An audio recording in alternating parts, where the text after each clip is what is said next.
හරි අදත් අපි Mind of a Trader YouTube channel එකත් එක්ක තමයි එකතු වෙලා ඉන්නේ. ඉතින් ඊයේ දවසේදී අපි කිව්ව දේවල් කොච්චර දුරට සාර්ථක වෙලා තියෙනවද කියන එක අද දවසේ ඉන්ඩෙක්ස් එක දිහා බැලුවම කොළඹ කොටස් වෙළඳ පොලේ සමස්ත කොටස් මිල දර්ශකයේ දිහා බැලුවම ඔයගොල්ලන්ට පේනවා ඇති. ඊයේ දවසේදී අපි අපේ වීඩියෝ එක හරහා අපි කිව්වා බොහෝ විට ඊයේ වැඩිච්ච කැන්ඩල් එකත් ටර්න් ඕවර් එකේ ඊටම අඩු ස්වරූපයක් තිබුණේ. ඉතින් ඒකත් ඒ සියල්ල සලකා බලලා බොහෝ විට ඉන්ඩෙක්ස් එක ඩවුන් වෙන්න තමයි ඉඩ තියෙන්නේ. ඩවුන් ට්‍රෙන්ඩ් එක දිගටම කන්ටිනියු වෙයි කියන එක අපි ඊයේ වීඩියෝ එකෙන් අපි කතා කරා. ඒකට හේතු සාධකත් එක්කම ඉතින් හරියට මේ කිව්වා වගේම අද දවසේදී කොළඹ කොටස් වෙළඳ පොලේ සමස්ත කොටස් මිල දර්ශකය ඒකක 182කින් පල්ලෙහාට ඇවිල්ලා තියෙනවා. ඉතින් අපි ඊයේ කිව්වා වගේ මේ ඩවුන් ට්‍රෙන්ඩ් එක දිගටම කන්ටිනියු වෙලා තියෙනවා. EMA20 ලයින් එක රෙසිස්ටන්ස් එකක් බවට පත් වෙලා ඒක පල්ලෙහාට ඒකේ වැදිලා ඒකේ පල්ලෙහාට නැවතත් දැන් පල්ලෙහාට ඇවිල්ලා තියෙනවා. ඉතින් දැන් මේකත් එක්ක අපි අද කතා කරන්න බලාපොරොත්තු වෙනවා හෙට දවසේදී මොන වගේ තත්ත්වයක් කොළඹ කොටස් වෙළඳ පොලේ ඇති වෙන්න පුළුවන්ද කියන කාරණේ සම්බන්ධයෙන්. දැන් හෙට දවස තමයි මේ සතියේ අවසාන දවස. ඉතින් වීක්ලි chart එකෙත් ලොකු දැන් තියෙන තත්ත්වෙත් එක්ක රෙඩ් කැන්ඩල් එකකට තමයි බොහෝ විට පෙන්වන්නේ. ඉතින් ඩේලි chart එකත් දිගින් දිගටම රෙඩ් කැන්ඩල් වැදුනා. ඉතින් ඒකත් එක්ක හෙට දවසේ මොකද වෙන්නේ කියන එක අපි කතා කරමු. ඉතින් අපි කලින්ම අනතුරු අඟවල තමයි තිබුණේ මාකට් එක correction stage එකක ඉන්නේ. ඒ නිසා මාකට් එක drop වෙන්න පුළුවන්, down වෙන්න පුළුවන් කියන කාරණය. ඉතින් ඒකත් එක්ක අද දවසේ point 182ක් පල්ලෙහාට ඇවිල්ලා තියෙනවා ඉන්ඩෙක්ස් එක. ක්ලෝස් වෙලා තියෙන්නේ 22662 කියන රේන්ජ් එකෙන් තමයි මාකට් එක අද දවසේ ක්ලෝස් වෙලා තියෙන්නේ. ඉතින් 22662 ක්ලෝස් වෙලා හෙට දවසේ මොන වගේ තත්ත්වයක්ද උදා වෙන්නේ කියන එක අවිනිශ්චිතව තියෙනවා මේ වෙද්දි. ඉතින් දැන් අද දවසේ වැදිච්ච රෙඩ් කැන්ඩල් එකත් ඩේලි chart එක බැලුවොත් හොඳ ටිකක් පවර්ෆුල් රෙඩ් කැන්ඩල් එකක් තමයි වැදිලා තියෙන්නේ. ඉතින් ඉන්ඩෙක්ස් එක පටන් ගත්ත වෙලාවේ පොඩ්ඩක් පොයින්ට්ස් 18ක් විතර උඩට ගිහිල්ලා ආපහු මොමන්ටම් එක සස්ටේනබල් නැහැ. ඉතින් බයස්ලට ඒක දිගටම කන්ටිනියු කරන්න බැරි නිසා ඒක දිගටම කරන්න අල්ලන් ඉන්න බැරි වුණා. ඉතින් ඉන්ඩෙක්ස් එක පල්ලෙහාට වැටෙන්න ගත්තා. ඒක ග්‍රැජුවලි එකම රිදම් එකකට දවස පුරාම ඉන්ඩෙක්ස් එක ක්ලෝස් වෙනකම්ම ටික වැටිලා පොයින්ට් 182ක් දක්වාම වැටුණා. ඉතින් සෙලින් ප්‍රෙෂර් එක ලොකුවටම තියෙනවා මේ විද්දිත්. ඉතින් ඒකත් එක්ක ඒ වගේම මතක් කරන්න ඕනේ ටර්න් ඕවර් එකේ ගැටලුවක් තියෙනවා. මොකද ටර්න් ඕවර් එක ඊටාම අඩු ලෙවල් එක තමයි තියෙන්නේ. බිලියන 2.3ක් තමයි තියෙන්නේ. ඉතින් දැන් පළවෙනි සාධකය අපි ඉන්ඩෙක්ස් එක ගැන කතා කරද්දී බලන්න ඕනේ එක සාධකයක්. අපි මුලින්ම කතා කරමු ටර්න් ඕවර් එක ගැන. බිලියන 2.3ක ටර්න් ඕවර් එකක් තමයි ඩේලි ටර්න් ඕවර් එකක් තමයි අද වාර්තා වෙලා තියෙන්නේ. ඉතින් ඒ ටර්න් ඕවර් එක ඇත්තටම හොඳටම අඩු තත්ත්වයක් තමයි තියෙන්නේ. 2.3ක් කියන එක. මොකද ඊයේ දවසෙත් අඩු තත්ත්වයක් තිබුණේ. අපි කිව්වා 3 ගාණක් තිබුණේ. ඉතින් ඒක අපි කිව්වා 3 ගාණත් අඩුයි කියන එක. එතකොට 2.3කට ඇවිල්ලා තියෙනවා ඉතාම අඩුයි. හොඳටම අඩු වෙලා තියෙනවා. තවත් අඩු වෙලා තියෙනවා. ඉතින් අපිට ඒකෙන් පේන දේ තමයි ගොඩක් ඉන්වෙස්ටර්ස්ලා එක කොටසක් පැත්තකට වෙලා ඉන්න ස්වරූපයක් තියෙනවා. ඒගොල්ලෝ ට්‍රේඩ් වලට එන්නේ නැතුව ඉන්න ස්වරූපයක් අපිට දකින්න ලැබෙනවා. ක්‍රොසිනුත් අඩු වෙලා තියෙන්නේ. ඉතින් ඉන්වෙස්ටර්ස්ලා ප්‍රමාණයක් ඒකට මැදිහත් නොවි මොකද ඉන්ඩෙක්ස් එකට වෙන්නේ කියන කාරණය බලාගෙන ඉන්නවා වගේ ගතියක් තියෙනවා. ඉතින් මාකට් සෙන්ටිමන්ට් එකත් එක්ක ගොඩක් ඉන්වෙස්ටර්ස්ලා මැදිහත් නොවුනම කියන්නේ බයස්ලා නැති වුනහම ගොඩක් වුනහම එතකොට ගොඩක් වෙලාවට ඉන්ඩෙක්ස් එක ඩවුන් වෙන්න බලනවා. මොකද මේ මොමන්ටම් එක සස්ටේනබලි පවත්වාගෙන යන්න බැරි වෙන නිසා.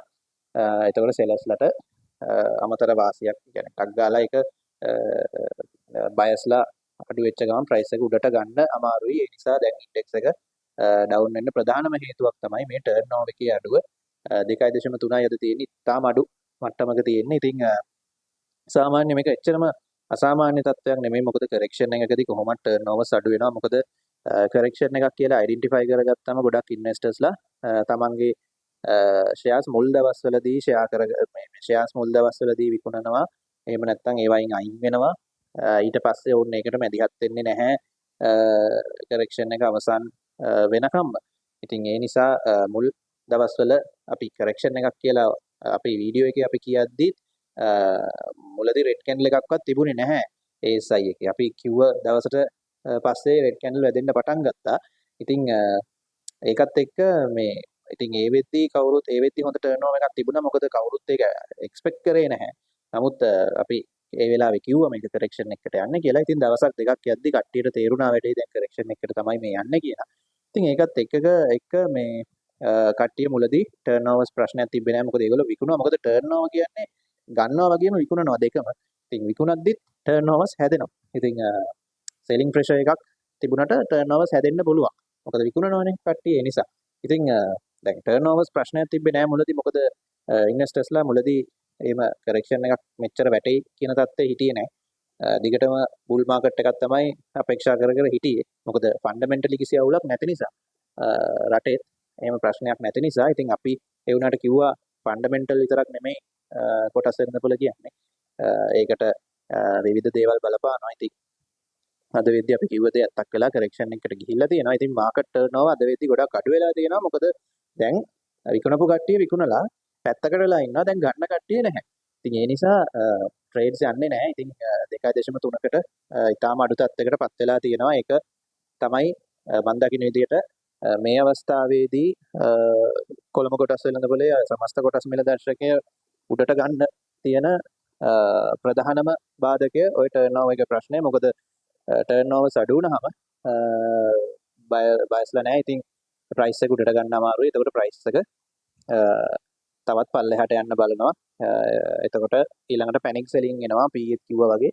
මොකද තවත් ප්‍රයිස් එක පල්ලෙහාට යනවා දකින්න කට්ටිය ඊට පස්සේ තවත් විකුණනවා. එතකොට පැනික් සෙලින් එනවා. ඒකත් එක්ක මාකට් එක තවත් පල්ලෙහාට යන්න බලනවා. ඉතින් ඕක තමයි පළවෙනි සාධකය, ප්‍රධානම සාධකයක් ටර්නෝවර් එකේ අඩුව.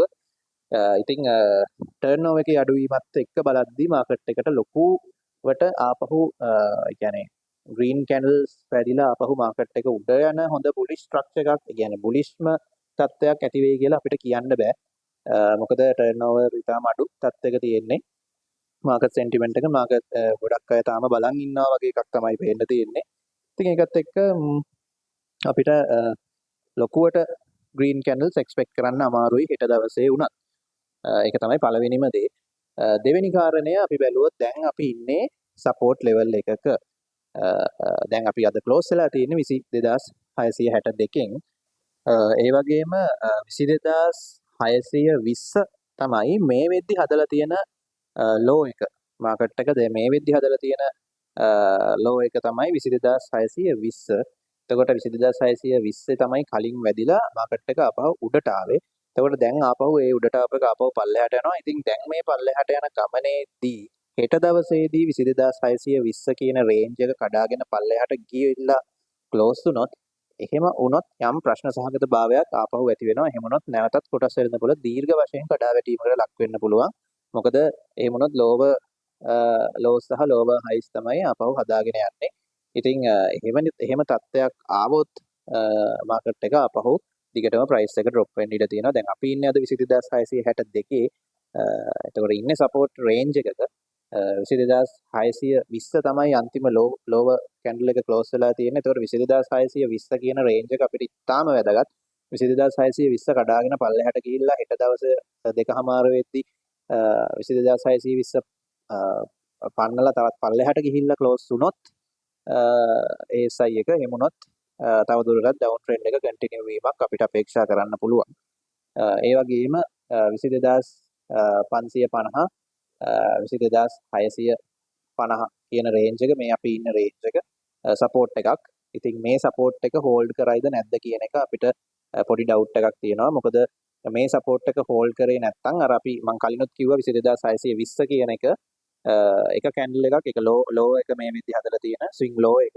ඉතින් ওই 22620 හෝල්ඩ් කරේ නැත්නම් ඩවුන් ට්‍රෙන්ඩ් එක කන්ටිනියු වෙන්න ඉඩක් තියෙනවා. ඒ වගේම 22550 සහ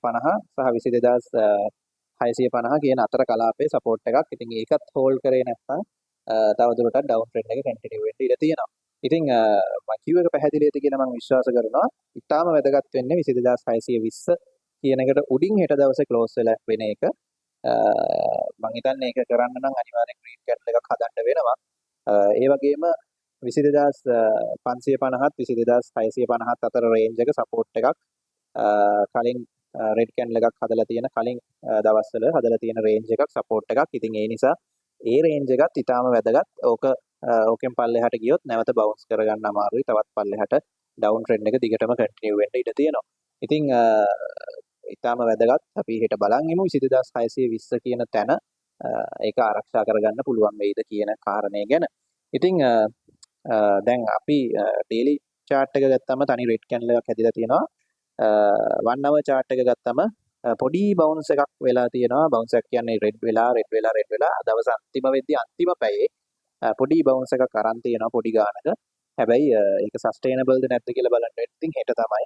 මොකද මේ ඉන්ඩෙක්ස් එක අවර්ලි chart එකේ 1 hour chart එකේ උත්සාහ කරා පොඩ්ඩක් උඩට යන්න. මොකද අපි ඉන්නේ සපෝට් එක. ඉතින් සපෝට් එකේදී කොහොමත් බයස්ලා ඒක ඩිෆෙන්ඩ් කරන්න බලනවා. ඒක මොකද බයස්ලා ඉන්න තැන. ඉතින් ඒක ඩිෆෙන්ඩ් කරන්න බලන නිසා කොහොමත් පොඩි ග්‍රීන් කැන්ඩල් එකක් එහෙම උඩට ආවා. නමුත් ඒක 1 hour chart එකේ මම කියන්නේ. ඉතින් ඒකත් එක්ක ඒක සස්ටේනබල්ද නැද්ද කියලා හෙට තමයි බලන්න වෙන්නේ. හැබැයි මේ තියෙන තත්ත්වෙත් එක්ක අපිට ගොඩක් දුරට එක්ස්පෙක්ට් කරන්න වෙන්නේ ටිකක් තදබල ඩවුන් ට්‍රෙන්ඩ් එකක් තමයි. මොකද ඒකට හේතුව 22620 කියන රේන්ජ් එකට අපි ගොඩක් ළඟින් ඉන්නේ. ඉතින් අපිට ඒකට උඩින් ක්ලෝස් වෙන්නත් ඕනේ හෙට දවසේ. එතකොට 20550 650 කියන රේන්ජ් එක ඩිපෙන්ඩ් කරගන්නත් ඕනේ. එහෙම හෝල්ඩ් වෙන්න ඕනේ. ඒක සපෝට් එකක් නිසා ඒක හෝල්ඩ් නොවුනොත් පල්ලෙහාට කඩාගෙන යනවා. ඔය ඔක්කොමත් එක්ක තියෙන ලොකුම ප්‍රශ්නේ තමයි මාකට් ටර්න් ඕවර් එක ඉතාම අඩු තත්ත්වයක තියෙන්නේ. ඉතින් අද 2.3යි. ඉතින් ඒකත් එක්ක මාකට් ටර්න් ඕවර් එකේ ප්‍රශ්නෙත් එක්ක මම හිතන්නේ ඒක ටිකක් ඩිෆෙන්ඩ් කරන්න අමාරු තත්ත්වයක් තමයි තියෙන්නේ. ඉතින් ඒ නිසා මම නම් පෞද්ගලිකව හිතනවා තව ටිකක් මාකට් එක ඩවුන් වෙයි කියලා. මොකද මේ තියෙන සෙන්ටිමන්ට් එකත් එක්ක ටර්නෝවර්ස් ආවේ නැත්නම් ටර්නෝවර්ස් මදි. ඇත්තටම ප්‍රයිස් එකක් පුෂ් කරන්න උඩට ගෙනියන්න. ඉතින් ටර්නෝවර්ස් මදි වුණාම අනිවාර්යෙන් ඒක ඩවුන් වෙන්න බලනවා. ඉතින් ඒ නිසා ටර්නෝවර්ස් ආවනම් මේක හෝල් කරගන්න ටිකක් මොකක් හරි කරන්න පුළුවන්. නමුත් දැන් තියෙන තත්ත්වෙත් එක්ක ටර්නෝවර්ස් වල අඩුකම සහ අද වැඩිච්ච කැන්ඩල් එකයි ඒ සේරම බලද්දි මාකට් කරෙක්ෂන් එක තියෙන තත්ත්වෙත් එක්ක බලද්දි බොහෝ විට හෙට මේ සපෝට් එක බ්‍රේක් කරගෙන පල්ලෙහාට යන්න ඉඩ තියෙනවා. ඉතින් ඒ නිසා පොඩ්ඩක් පරිස්සමෙන් බලලා ට්‍රේඩ් කරන්න.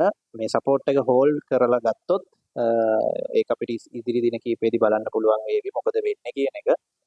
එහෙම වුණොත් එතකොට ඒකත් එක්ක සපෝට් එක හෝල්ඩ් නොවුනොත් ඒක තවදුරටත් අපිට ඩවුන් ට්‍රෙන්ඩ් එකක් අපේක්ෂා කරන්න පුළුවන්. ඉතින් බොහෝ විට මම නම් ඩවුන් ට්‍රෙන්ඩ් එකක් තමයි අපේක්ෂා කරන්නේ. මොකද ටර්නෝවර්ස් අඩුයි, බයස්ලා අඩුයි, ප්‍රයිස් එක පුෂ් කරගෙන උඩට ගෙනියන්න ටිකක් අමාරුයි.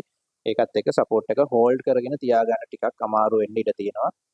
ඉතින් හෙට දවසේ බලන් ඉන්න ඕනේ ප්‍රධාන කාරණේ 20620 ලෝව කැන්ඩල් එක, then ස්විංග් ලෝ එක. ඕක තවත් ඩේලි ටයිම් ෆ්‍රේම් එකේ අපි හදලා තියෙන ස්විංග් ලෝ එක. ඕක තවත් පල්ලෙහාට කඩාගෙන ගියොත් එහෙම හෙට දවස ක්ලෝස් වුණොත් ඒ විදිහට අනිවාර්යෙන් ඩවුන් ට්‍රෙන්ඩ් එක තවත් දිගටම කන්ටිනියු වෙනවා. එහෙම වුණොත් ලෝව ලෝස් සහ ලෝව හයිස් හදාගෙන දිගටම ඩවුන් ට්‍රෙන්ඩ් එක යනවා. කරෙක්ෂන් එක ඩීප් වෙනවා. ඉතින් බොහෝ විට මම අපේක්ෂා කරනවා හෙට දවසත් රෙඩ් වෙයි, පල්ලෙහාට වැටෙයි කියලා. අපි බලන් ඉමු මොකද වෙන්නේ කියලා. ටර්න් ඕවර්ස් එක තියෙන ප්‍රශ්නෙත් එක්ක. ඉතින් ඕක තමයි අද දවසේ මාකට් ඇනලිසිස් එක. ටෙක්නිකලි ගත්තම 20620 සහ 20550 ඔය කියන ඒ රේන්ජ් එක ඊටම තීරණාත්මකයි. ඔය රේන්ජ් එක ඇතුලේ ප්‍රයිස් එක උඩට ගේන්න ඕනේ බයස්ලා. එහෙම නොවුනොත් තවදුරටත් පල්ලෙහාට ඔබ කැඩීගෙන යනවා. එහෙම කැඩෙන්න පල්ලෙහාට තවදුරටත් යන්න තමයි වැඩි ඉඩක් තියෙන්නේ ටර්නෝවර් එකේ මදිකමත් එක්ක ඉන්වෙස්ටර් පාටිසිපේෂන් එකේ අඩුවක් එක්ක. ඉතින් ඕක තමයි අද දවසේ අප්ඩේට් එක. අපි බලමු හෙට දවසේ මොකද වෙන්නේ, මොන වගේ තත්ත්වයක්ද උදා වෙන්නේ කියන එක. එහෙමනම් අදට සුබ රාත්‍රියක් ප්‍රාර්ථනා කරනවා. ඊයේ කිව්වා නාමේ අද හරි ගිහින් තියෙනවා. ඉතින් අද අපි කියන දේ මෙහෙම වෙන්න පුළුවන් කියන එක සහ අපි විශ්වාස කරනවා බොහෝ විට මේ තියෙන තත්ත්වෙත් එක්ක හෙටත් රෙඩ් කැන්ඩල් එකක් වැදිලා සපෝට් එක කඩාගෙන පල්ලෙහාට යයි කියලා. අපි බලමු මොකද වෙන්නේ කියලා. බයස්ලට මේක හෝල්ඩ් කරගන්න පුළුවන්ද? එහෙම නැත්නම් තව සපෝට් එක බ්‍රේක් වෙලා දිගටම පල්ලෙහාට යාවිද කියන එක. එහෙනම් සුබ රාත්‍රියක් අදට.